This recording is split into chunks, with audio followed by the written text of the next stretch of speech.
John, one of the bigger programs that you've ever fought on?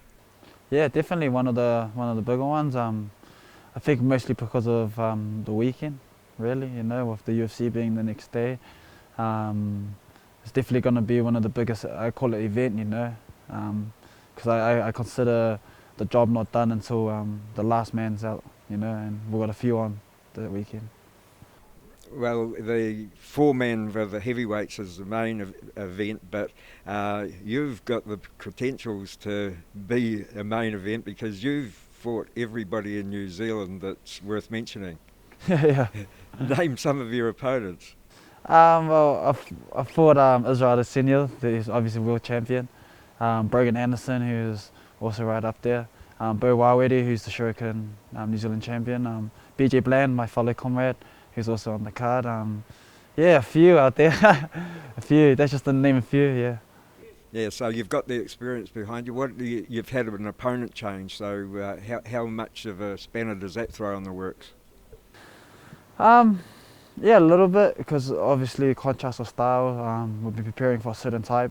You just been putting together the way that he wants to fight to go with a certain type of fighter, right? So changing that changes everything. But I mean, we prepare for the worst, so we'll prepare for anyone. And the new opponent, have you managed to work him out? Have you got a game plan for him? Yeah, we've got an idea of what we want to do. To be honest with you, we've always had an idea of the way we wanted to approach each fight. So it doesn't really change according to each opponent. But obviously, you got to take into consideration every aspect of that person. You can't fight every bob like a bob. It's different styles will always change. But we focus more on what we need to do rather than what they need to do.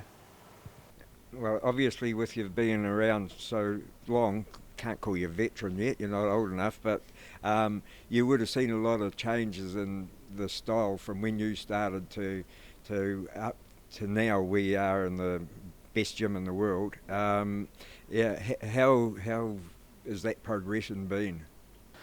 But I only just started to realize, really reflect recently on like what that's actually looked like. Being in the middle of all of it, you don't really get to see it. But then when I saw the Halberg Awards and hearing Eugene speak about some of the journey, and I was like, it allowed me to like, where was I during those times? And then like seeing it, like, oh, that's right, we were training at the park or we were training at the garage, and oh, that's right, there was only like 4 people at that time. And then, man, the journey's just been amazing. I was one of the, one thing that a lot of our team were actually, or the way we really got to bond originally was we were all fighters from here, but we all linked up overseas because we had that, we were encouraged by our coaches to go overseas and try new things. And, that was the mindset there. In order to become best in the world, you needed to go see the world. And Eugene encouraged me to go overseas to China, and he encouraged Dan and he encouraged all of us. And we had all met overseas. With the same sort of mindset, like we're from New Zealand, but this is we're trying to really push.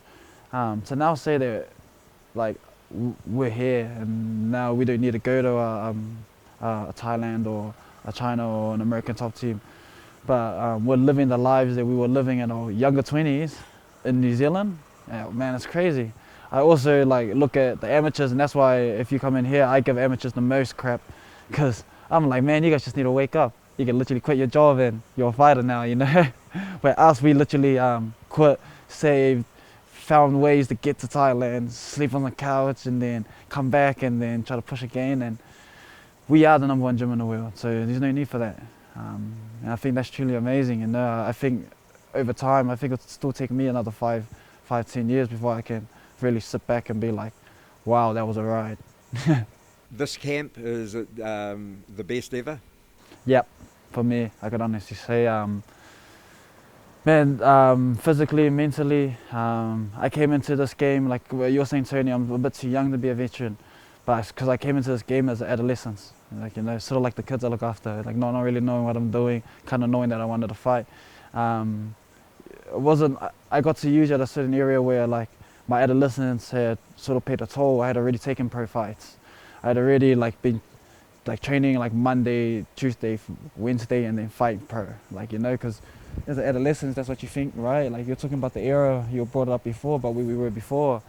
the BJ Penn, and I was still around that era. You remember? So um, this is the best camp, and I think the best camps are going to be coming in the next 5 years for me. Even though I've been around for the last 5 or 6, the best is going to come because I'm learning how to do it properly. I'm in a proven facility, you know, and I'm not an adolescent anymore. I like to feel like I'm growing into a man. So now I'm starting to use these a little bit more and work a little harder.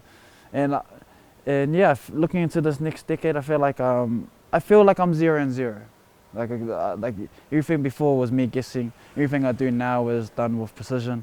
I try to listen and I try to work and I try to stay disciplined and I trust my coaches, I trust my team. And yeah, just coming to here, Tony, like you do, and we just enjoy our job, eh? We sure do, mate, and can't wait to see you doing your job next Saturday night. Gee, thank you. Cool, man. Hey, thanks for that, mate. No, anytime, Tony, anytime.